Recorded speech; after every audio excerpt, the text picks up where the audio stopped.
Bismillahirrahmanirrahim. Assalamualaikum warahmatullahi wabarakatuh. Alhamdulillahirabbil alamin wa bihi nasta'inu ala umurid dunya waddin.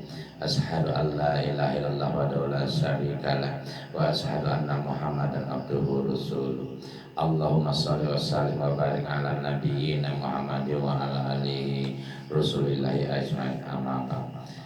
Rabbi shrah li sadri wa yassir li amri wahlul 'uqdatam min lisani yafqahu qawli. Ittaqullaha haqqa tuqatih wa la tamutunna illa wa antum muslimun. Faqala Allah ta'ala bil Qur'anil Karim, a'udzu billahi minash shaitonir rajim. Bismillahirrahmanirrahim. Laqad kana lakum fi rasulillahi uswatun hasanah. Hasanatul liman kana yarjullaha wal yawmal akhir wa zakarullaha katsiran. Shadaqallahul azim. Sahabat seiman yang dimuliakan Allah Subhanahu wa taala, dimanapun kita berada, mudah-mudahan kita selalu diberinya limpah rahmat, taufik dan hidayahnya, mudah rezeki, umur panjang, berkah, dan dimudahkan segala hajat. Amin Allahumma amin.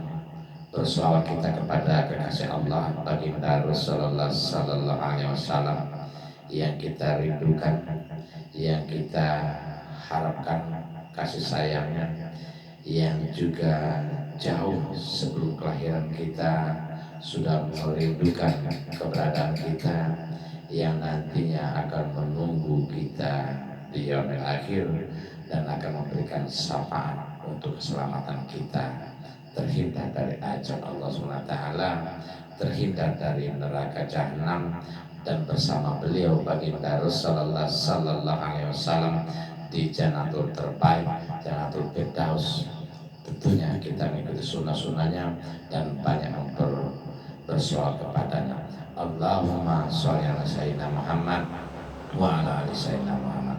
Amin Allahumma amin. Sahabat seiman yang dimuliakan Allah Subhanahu wa taala, mari kita sekedar saling mengingatkan bahwa setiap keadaan kita sempatkan bersolawat kepada baginda Rasulullah sallallahu alaihi wasallam. Hanya dengan ini salah satu bukti bahwa kita kecintaan yang paling mendasar, bahwa manakala kita mencintai, menyayangi, mengkagumi, mengagungkan seseorang itu, apalagi Nabi Muhammad sallallahu alaihi wasallam, manusia termulia di dunia, manusia terdekat bersama Allah SWT, manusia yang punya akhlak luhur. Sebagaimana Allah SWT mengatakan, wa innaka la'ala khuluqin azim. Sesungguhnya engkau Muhammad yang mempunyai akhlak dan budi pekerti yang luhur. Maka patut kita berselawat mendoakan beliau, yang pada akhirnya doa itu akan kembali kepada kita sendiri. Kata Nabi, man sholat alaya sholatan wahidatan sallallahu alaihi wasallam wa hutun anhu asru khoti'an wa rupi'an lahu asru darajat. Barang siapa bersolat kepadaku sekali saja, Allah Subhanahu wa taala akan memberikan kebaikan untuk kita, rahmat. Allah Subhanahu wa taala akan menghapuskan 10 kesalahan kilaf dan dosa kita. Allah Subhanahu wa taala akan memberikan 10 derajat kemuliaan di sisinya. Berarti 1 kali berselawat kita 30 kebaikan. Ditambah lagi sebagai motivasi, bukan beliau mengharapkan doa dari kita, tetapi saking sayangnya beliau baginda Rasulullah sallallahu alaihi wasallam kepada kita, maka dianjurkan, diberitakan kita untuk bersolawat kepadanya, lantaran ingin meminta syafaat kepada Allah SWT agar kita ini diselamatkan, agar kita duduk bersama beliau dekat di Jannatul terbaik, nanti di Jannatul Firdaus. Maka Nabi SAW mengatakan, awalnya nasibi yaumal kiamati aksaruhum alaiya sholat. Barang siapa banyak dan terbanyak bersolawat kepadaku, maka dia paling berhak bersamaku di surga terbaik nantinya. Allahumma shalli ala Muhammad wa ala ali sayyidina Muhammad.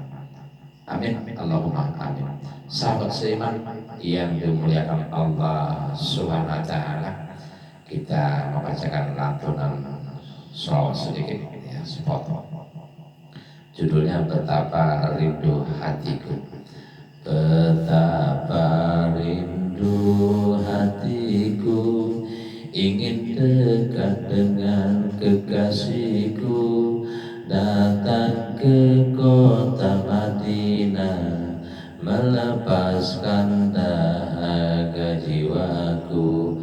Wahai Nabi Muhammad, assalamu alaika ya Rasulullah, assalamu alaika ya Bibi, ya Nabi Allah, ya Rasulullah, ya Nabi Allah, ya Rasulullah. Betapa rindu hatiku ingin dekat dengan kekasihku, datang ke kota Madinah, melepas dahaga jiwaku. Wahai Nabi Muhammad, assalamu alaika ya Rasulullah, assalamu alaika ya Habibi, ya Nabi Allah, ya Rasulullah, ya Nabi Allah, ya Rasulullah. Demikian, mudah-mudahan dapat menggugah hati kita, dapat memotivasi kita yang hobi berselawat diteruskan, dilatih, yang bisa berselawat di dalam hati, dilisankan, berusaha sebaik-baiknya untuk mendekatkan diri kepada Allah Subhanahu wa taala, menumbuhkan rasa cinta dan kasih sayang kita kepada baginda Rasulullah sallallahu alaihi wasallam. Dalam kesempatan yang baik ini kita akan menceritakan sebuah kisah seorang pengemis Yahudi yang buta. Jadi judulnya kisah Nabi Muhammad sallallahu alaihi wasallam dan pengemis Yahudi buta. Kalaulah kita berbicara mengenai akhlak baik dan luhur dan bagaimana memperlakukan orang baik dengan penuh kasih sayang, Nabi Muhammad sallallahu alaihi wasallam lah suri tauladannya. Untuk itu melalui cara akhlak luhur beliau dengan kasih sayang yang penuh tulus ikhlas, maka orang-orang berbondong-bondong masuk Islam tanpa dipaksa, tanpa diiming-imingi, tanpa dijanji-janjikan sesuatu dan lain sebagainya. Ikhlas karena Allah SWT, karena hatinya tersentuh mengikuti Rasulullah SAW, mentauhidkan Allah SWT dan bersyahadat. Itu pada dasarnya mereka mengikuti memeluk agama Islam itu karena terpesona dan kelembutan beliau, dengan kearifan beliau, karena kebaikan akhlaknya. Dikisahkan bahwa di suatu sudut kota Madinah ada seorang pengemis buta yang kerjaan sehari-harinya duduk di salah satu sudut pasar. Pengemis buta ini pekerjaannya duduk meminta-minta. Akan tetapi setiap ketemu dengan orang yang lewat ataupun orang yang menghampirinya, beliau itu selalu mengatakan, wahai saudaraku, hati-hati kalau kalian bertemu itu Muhammad. Dia itu gila, dia itu sinting, dia itu pemain sihir. Nanti engkau dipengaruhinya. Jangan dekati, jauhi. Begitulah ungkapan yang diucapkan oleh pengemis buta Yahudi itu kepada baginda Rasulullah Sallallahu Alaihi Wasallam. Sakit hati kira-kira. Tetapi baginda Rasulullah Sallallahu Alaihi Wasallam tidak merasa sakit, malah merasa iba, merasa kasihan. Perlu disayangi ini orang, perlu dibantu ini orang. Maka atas kemuliaan hati beliau, kebaikan beliau melakukan, memberi makan. Beliau memberi makan setiap hari, setiap pagi beliau datangi itu pengemis Yahudi dan menyuapinya makan dengan lemah lembut.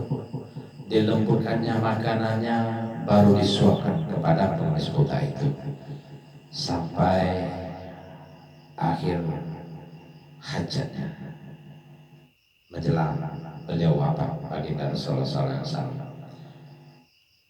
Ketika Rasulullah SAW wafat, maka datanglah sahabat Nabi Muhammad SAW yang namanya Abu Bakar As-Siddiq sekaligus mertuanya, datang menemui Aisyah radhiyallahu anha.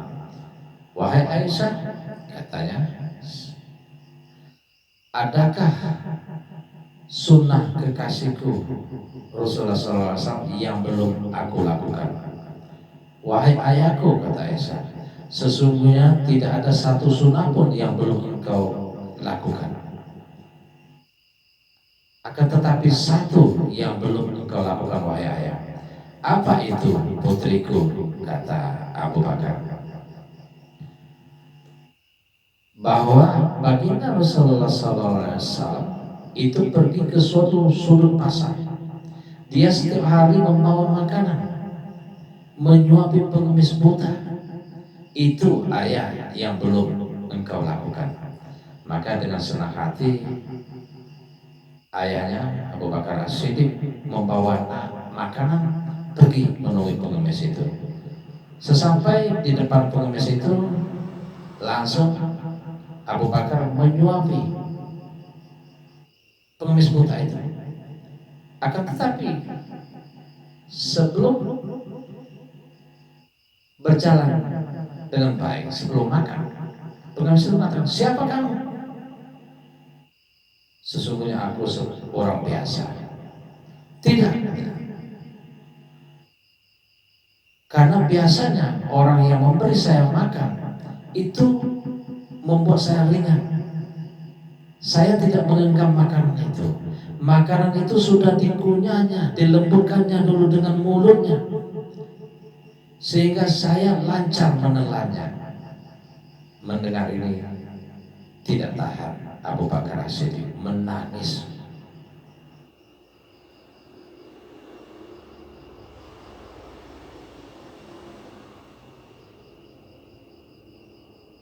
Lalu Abu Bakar As-Siddiq menjawab, sesungguhnya aku memang bukan orang biasa yang biasa mendatangimu, menyuapimu makan dengan penuh kasih sayang. Itu sudah tiada.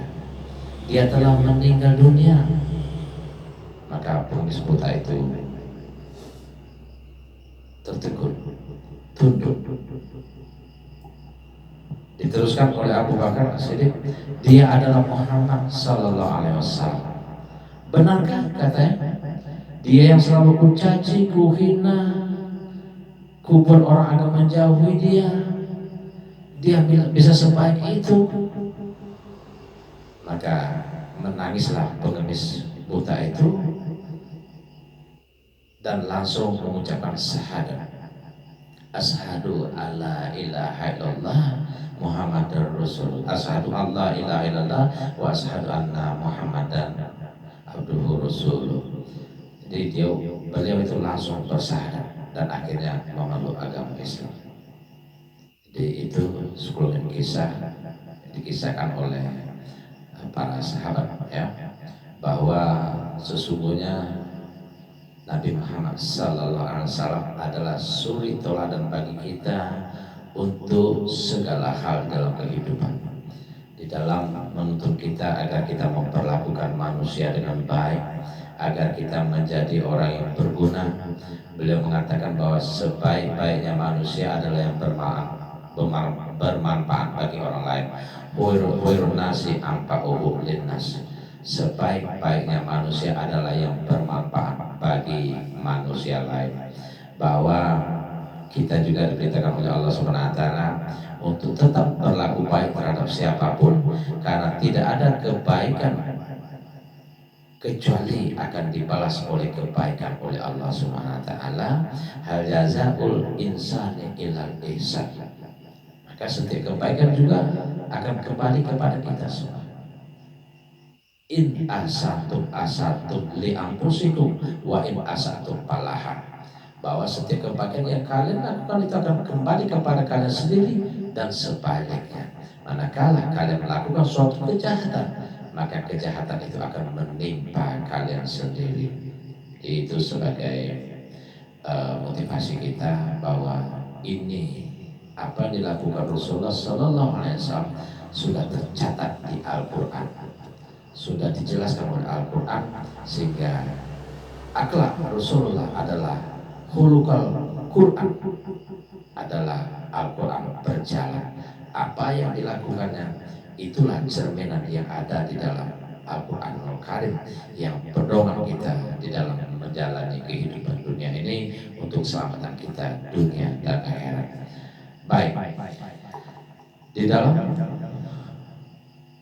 ayat yang menuntut kita bahwa Allah Subhanahu wa taala memerintahkan kita agar kita ini dengan bangga mendapat seseorang yang mulia, yang ikhlas membimbing manusia untuk keselamatan dunia dan akhirat. Ini bagi yang mau, ya, bagi yang mau. Bagi yang tidak mau itu banyak yang kufur, tidak mengimani Allah, tidak mentauhidkan Allah. Itu kan, itu bagi yang kufur, bagi yang tidak mau. Yang mau, maka Allah SWT mengatakan Bismillahirrahmanirrahim, laqad kana lakum fi rasulillahi uswatun hasanah hasanatul liman kana yarjullaha wal yawmal akhir wa zakarullahi katsiran. Bahwa sesungguhnya sudah ada suri teladan yang baik bagi dirimu, yaitu pada diri Rasulullah Sallallahu Alaihi Wasallam. Dia menjadi contoh suri teladan yang baik bagi setiap insan yang mau. Bagi siapa? Bagi tiga golongan manusia. Yang pertama, bagi yang mengharapkan rahmat Allah Subhanahu wa taala. Jadi kalau kita ingin mendapatkan rahmat, kasih sayang, pertolongan, keselamatan, dan tempat terbaik termulia nanti di hadapan Allah Subhanahu wa taala, maka satu-satunya menjadikan beliau baginda Rasulullah Sallallahu Alaihi Wasallam sebagai suri teladan yang baik. Allah Subhanahu wa taala mengatakan, "Ku atiullah wa rasulullah la'allakum turhamun." Taatilah Allah dan Rasulullah agar kalian itu mendapatkan rahmat. Jadi tidak ada pilihan. Mau tidak mau, ikhlas atau tidak, kita berusaha mentaati Allah dan Rasulullah Sallallahu Alaihi Wasallam semampu kita. Tentu kita berusaha hari demi hari untuk melakukan perbaikan. Allah Nabi Muhammad Sallallahu Alaihi Wasallam bersabda, "Ittaqillaha haitsuma." Bertakwalah kalian dalam segala keadaan. Perlakukan perbaikan dan perlakukan manusia dengan baik. Itu salah satu kunci. Yang kedua, bagi orang-orang yang mengharapkan kedatangan hari kiamat. Jadi kalau yang satu tadi bagi orang yang mengharapkan rahmat Allah, yang kedua bagi orang yang mengharapkan kedatangan hari kiamat. Ada apa dengan hari kiamat? Karena sesungguhnya pada hari kiamat inilah orang-orang beriman, orang-orang yang mengikuti Allah dan Rasulullah SAW akan mendapatkan balasan yang sempurna-sempurnanya, yang sebaik-baiknya, yang dijanjikan oleh Allah SWT. Setiap kebaikan akan dibalas, setiap infak akan dibalas, setiap perjuangan akan dibalas, setiap ibadah akan dibalas, sholat akan dibalas, dinginnya sholat tahajud, ngantuk malam subuh itu akan dibalas oleh Allah SWT dengan sempurna-sempurna. Wa innamat taqawna ujurukum yaumal qiyamah faman zuziha 'anil nar wa qudkhilal jannah faqad faz. Bahwa sesungguhnya pada hari kiamatlah akan dibalas sebaik-baiknya amal baik kita.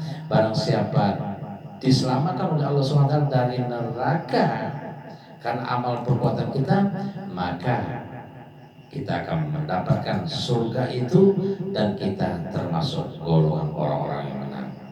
Itu secara singkat.